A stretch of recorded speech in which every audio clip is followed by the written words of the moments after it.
Welcome back to our channel. Now, in today's episode, I'm going to be showing you how to create a drop-down menu in your Excel presentation.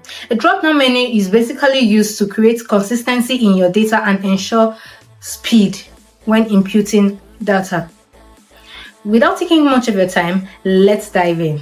How to create a drop-down menu in your Excel workbook.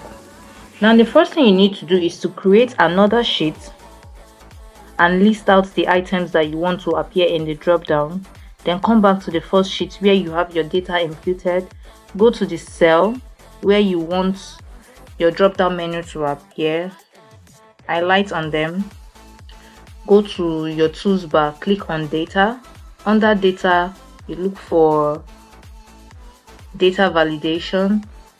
Under data validation, you're going to see this interface here. Under allow, click on it and scroll down to list. Then this source here, click on it. Now you go back to the sheet where you have the items listed out.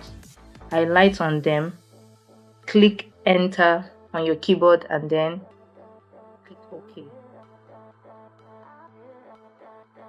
As you can see, when you click on it, it's going to appear like this. Now for the shortcut method, let's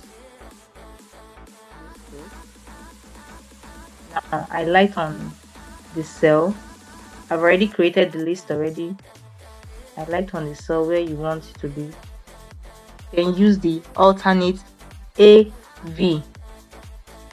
Alternate on your keyboard. Press the alternate key and AV together. It's going to bring you here.